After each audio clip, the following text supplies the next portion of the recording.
सभापति महोदय, पिछले 10 सालों में सरकार की नीतियों के कारण गरीब और गरीब हुआ और अमीर हुआ है, यानी गरीबों और अमीरों के बीच फासला बढ़ गया है। सारे देश की संपत्ति को चंद अमीरों के हाथ में दे दिया गया है। ये हमारे संविधान की मंशा और समतावादी समाज के लक्ष्य के खिलाफ है। अतः हमारी नीतियां गरीबों के पक्ष में भी होनी चाहिए। जातिगत जनगणना SC ST OBC यानी कि जो बहुजन समाज के लिए आज जीवन मरण का प्रश्न है, इसके बारे में कोई बात बजट में नहीं की गई है। इसके बाद जनसंख्या के अनुपात में बहुजन समाज को सभी क्षेत्रों में हिस्सेदारी मिलनी चाहिए, तभी बाबा साहब अम्बेडकर का जो सपना है समतामूलक समाज का, वो पूरा होगा।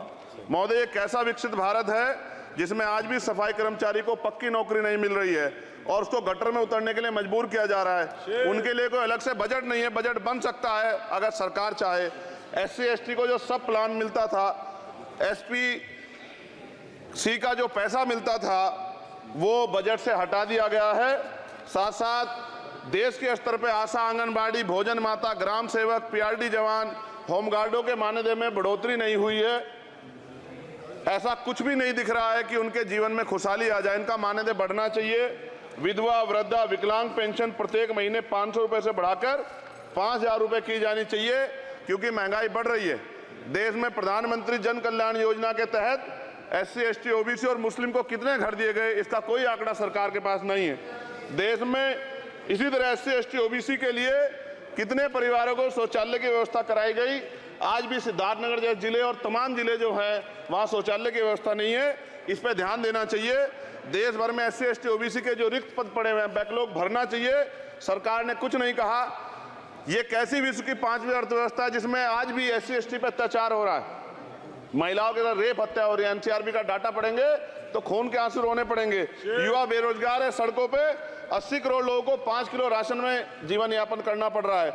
जो बजट SC ST को मिलता है, मेरे दाएं तरफ जो साथी बैठे उनको बुरा लगेगा, कर्नाटक में 14,732 करोड़ रुपए इन्होंने दूसरी योजना में लगा दिए और मध्य प्रदेश में आपने 95 करोड़ रुपए जो है दूसरे बजट में लगा दिए। हमारा जो मिलता है उसको तो मत छीनो भाई। MSP की लीगल गारंटी कोई बात नहीं हुई है।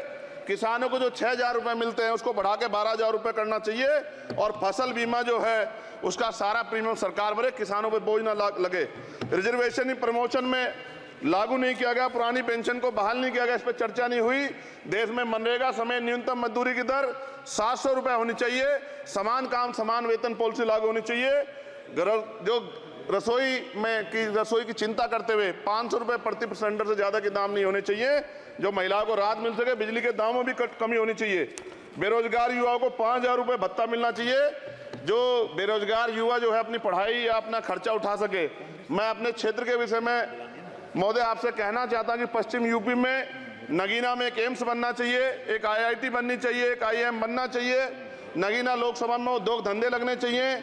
नगीना की कताई मिल जो है उसको पुनः शुरू कराना चाहिए।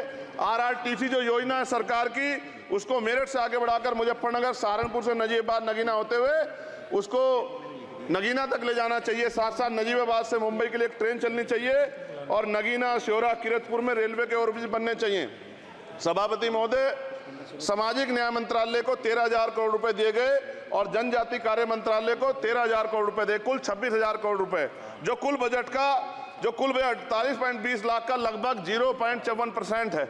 जबकि हमारी संख्या 25% से ज्यादा SC ST की और बहुजन समाज की मिलाओगे तो 85% से ज्यादा है। और हमारे विकास के लिए सरकार 1% बजट 1% पैसा खर्च कर रही है, जो मिलना हमें चाहिए, जबकि मिलना हमें 25% चाहिए। ये ऊंट के मुंह में जीरा के समान है, कहावत हमने बहुत दिन सुनी थी। पिछले लंबे समय से हमारे साथ धोखा हो रहा है, लेकिन अब ये नहीं चलेगा। चंद लोगों की तराजू से देश के संसाधन नहीं बटेंगे। इस देश का बहुजन समाज बर्दाश्त नहीं करेगा। संसाधन का बंटवारा संख्या के आधार पे होगा। मान्यवर काशीराम साहब नारा लगाए थे, ना तो वोट हमारा राज तुम्हारा चलेगा, और आज हम कह रहे हैं ना ही वोट हमारा और नोट तुम्हारा चलेगा। इस बात का भी ध्यान जो है सरकारों को देना पड़ेगा।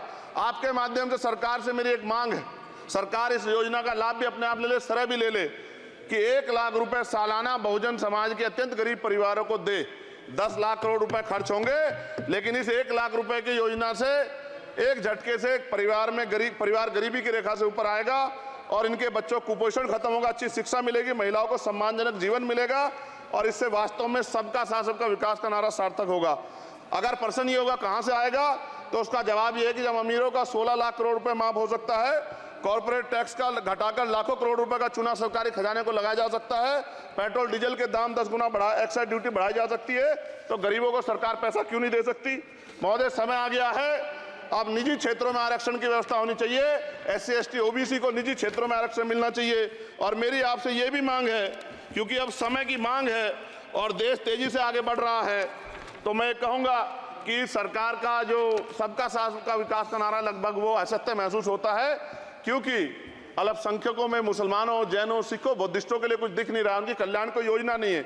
मदरसों को जो बजट मिलता था वो कम कर दिया गया है। आर्थिक तंगी से लोग मर रहे हैं। इंटर्नशिप की बात हुई है, परमानेंट रोजगार नहीं है। और दिल्ली में क्या हुआ बच्चों के साथ कल? उनकी सुरक्षा की जिम्मेदारी क्या है? वो आए तो बनने थे IAS IPS और बन क्या गए? लाशें बन के गए। यहाँ से कोई ध्यान नहीं दे रहा है, किसी की नजर नहीं है। साथ साथ मैं आपसे ये भी आग्रह करूंगा कि हम ग्रामीण क्षेत्रों से आए लोग देश से बड़ा प्रेम करते हैं और हम ये महसूस करते हैं कि सरकारें हमें सुनेंगी, सरकारें हमारे बारे में सोचेंगी। लेकिन ऐसा महसूस हो जाता है आज़ादी के 75 साल बाद, और जिसको अमृत काल कहा जा रहा है, आज भी SC ST OBC के लोगों पर अत्याचार हो रहा है। अभी 2 दिन पहले गोली से उड़ा दिया गया गाजियाबाद में, और राजस्थान में गर्दन काट दी गई। ये घटनाएं देख कर डर लगता है, घर से निकलते हुए भी कि आने घर वापस लौटेंगे नहीं लौटेंगे। तो मेरा सरकार से आग्रह है, अगर आज़ादी के 75 साल बाद भी हमें हमारी हत्या हो रही है, तो हमारी माँ को भी दर्द हुआ होगा जब उसने हमें पैदा किया हो। हमारी बहनों को भी हमारे खोने का दर्द होता होगा। कैसी कानून व्यवस्था है आपकी? सब कुछ है आपके पास, फिर भी जो है महिलाओं पर रेप नहीं रोक पा रहे हो, हत्याएं नहीं रोक पा रहे हो, गरीबों, दलितों, पिछड़ों, किसानों, मजदूरों की जान नहीं बचा पा रहे हो। किसान सुसाइड कर रहा है, नौजवान सुसाइड कर रहा है, और बड़ी बड़ी बातें होती हैं, इधर भी अच्छे लोग हैं, इधर भी अच्छे लोग हैं, लेकिन अच्छाई तब होगी जब जमीन पे भी कुछ काम दिखाई देगा। और जमीन पे महोदय कोई काम दिखाई नहीं दे रहा है।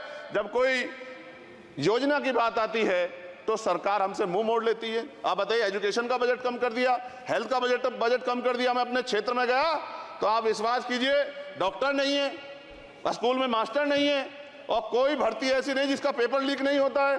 तो देश किस तरफ जा रहा है और इसमें नौजवानों का भविष्य क्या है, इसके बारे में भी हमें चिंता करनी चाहिए। और अंत में अपनी बात को खत्म करते हुए मेरा आपसे आग्रह और आपके माध्यम सरकार से आग्रह है कि यहाँ बाहर बाबा साहब अम्बेडकर की मूर्ति लगी हुई थी एक, वो करोड़ों लोगों की आस्था से जुड़ा विषय है, और आप विश्वास करो इतना गुस्सा है उसको लेके।